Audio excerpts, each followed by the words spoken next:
ఆయన గురించి పూర్తిగా గుర్తెరిగిన వారు. మొదటి గుంపు హేరోదు, పూర్తిగా అవగాహనమే లేదు. రెండో గుంపు యోహాను, కొంత తెలుసు కొంత తెలీదు. మూడో గుంపు శిష్యులు, ఆయనతోనే ఉంటారు కానీ పూర్తి ఆయన గురించిన వివరాలు తెలీదు. ఆయన ఏం చేస్తాడో, ఆయన కార్యాలు ఏంటో, ఆయన మహిమ పూర్తిగా తెలీదు. వాళ్ళే విభ్రాంతి చెందుతున్నారు. సముద్రం ఈయనకు లోబడుతుంది, గాలి ఈయనకు లోబడుతుంది, ఈయన ఎవరై ఉంటారు అని వాళ్ళకే డౌటు, కన్ఫ్యూజన్ అనమాట. నాలుగో గుంపు ప్రియులారా, ఆ దేశపు ప్రజలు. వాక్యం సెలవిస్తుంది, ఆ చుట్టుపక్కల వాళ్ళందరూ వాళ్ళు ఆయన్ని గుర్తుపట్టి, యేసుని గుర్తుపట్టి ఆ చుట్టుపక్కల పరిసర ప్రాంతాల ప్రజలందరికీ ఈ వర్తమానాన్ని పంపించి వారిని అక్కడ సమకూర్చారు. ఆమె చెప్పడదు గట్టిగా. వాళ్ళకి తెలుసండి, ఆయన వస్త్రపు చెంగును ముట్టుకుంటే చాలు స్వస్థత పొందుతారని. చెప్పండి కూడా అందరూ గట్టిగా. ఆయన వస్త్రపు చెంగులో విడుదల ఉంది, ఆయన వస్త్రపు చెంగులో విడుదల ఉంది. ఆయన ముట్టుకుంటే బాగుపడతారు, ఆయన ముట్టుకుంటే బాగుపడరు. ఊరంతా వార్తను ప్రచారం చేశారు. ఎందుకంటే ఆయన ఎవరో తెలుసు. ఆయన వస్త్రపు చెంగులో స్వస్థత ఉంది, ఆయన మాటలో స్వస్థత ఉంది, ఆయన కంటి చూపులో స్వస్థత ఉంది. ఆయన నోటి మీద ఉమ్మి ఊసి దాన్ని బురద చేసి కంటికి రాసి నీళ్లతో శుభ్రం చేసుకోమంటే అతనికి స్వస్థత కలుగుతుందని సత్యం వాళ్ళకు తెలుసు. దేవుని పరాక్రమం తెలుసు, దేవుని ఉన్న స్వస్థత ఏంటో తెలుసు. ఆమేన్. అడిగారు, అయ్యా నీ వస్త్రపు చెంగును ముట్టుకునివయ్యా వీళ్ళందరూ అంటే, ముట్టుకోండి అన్నాడు ప్రభు. ఎవరెవరైతే ఆయన ముట్టుకున్నారో వాళ్ళందరూ స్వస్థత పొందారు. ప్రియులారా, బైబిల్ సెలవిస్తుంది, నన్ను ఎరుగు హృదయాన్ని వారికి నేను ఇస్తాను. ఆమేన్. మరి ఊరికి భక్తి చేయడం కాదండి, మనకు ప్రభు గురించి ఎంతవరకు తెలుసు? తెలుసుకోవాలనే ఆశ ఉందా? తెలుసుకోవాలనే భారం ఉందా?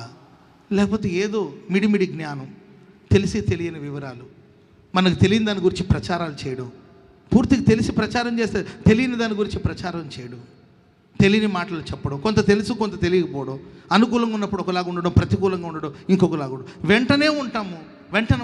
ఆయన ఎవరు తెలియకపోతే ఎట్లా? ఆయన వెంటనే తిరుగుతారు. ఎన్ని పర్యాయాలు ప్రజలకు ఒకలాగా బోధించేవాడు.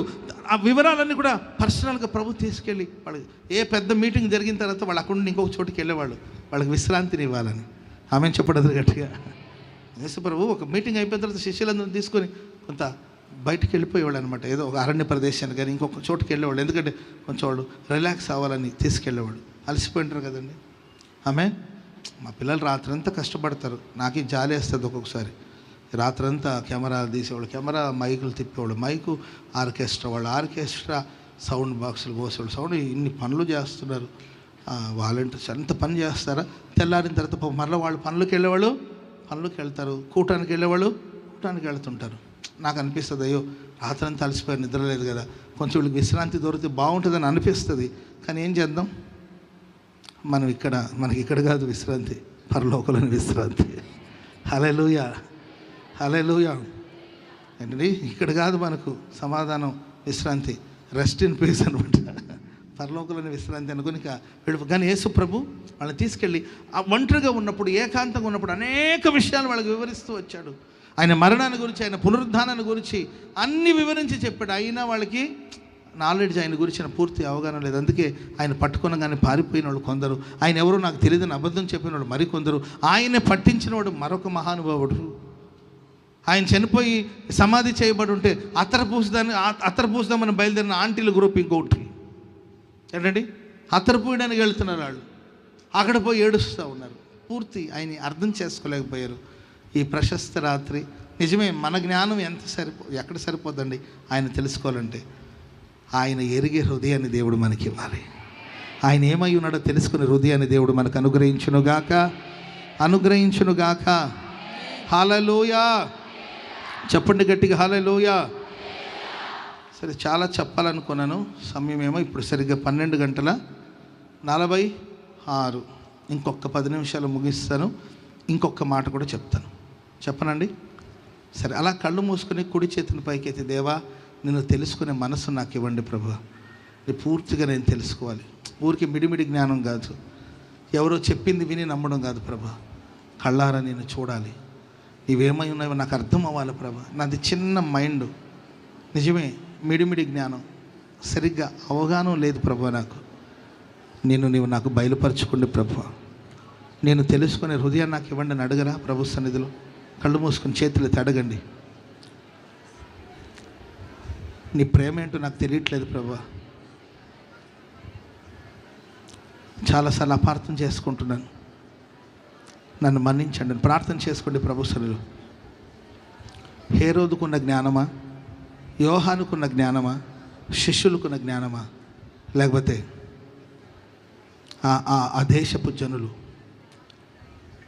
పూర్తిగా ఆయనే నమ్మారు, స్వస్థపరిచే దేవుడు ఆయనేనని, ఆయన వస్త్రపు చెంగులో శక్తి ఉందని, ముట్టుకుంటే స్వస్థత పొందుతామని నమ్మి అందరూ పోగయ్యారు. అక్కడ ప్రార్థన చేసుకోండి అందరూ ప్రభు సన్నిధిలో.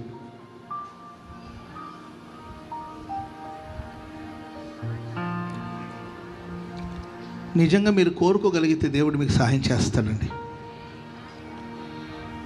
నిజంగా ఆయన గురించి నేను తెలుసుకోవాలి, ఆయన ప్రేమ ఏంటో నాకు అర్థం అవ్వాలి. అప్పుడు నేను కుడి ఎడమలు తొలగిపోకుండా ఉంటాను.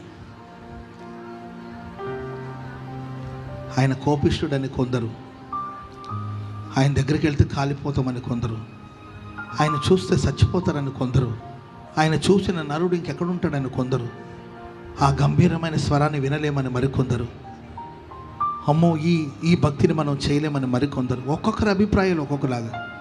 అవసరాల కోసం వచ్చి అవసరం తీరిన తర్వాత అడ్రస్ లేకుండా వెళ్ళేవాడు మరికొంతమంది.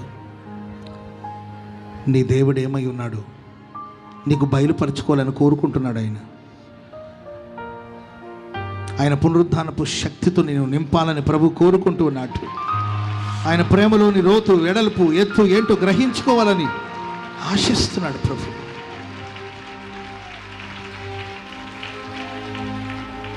Thank you Jesus.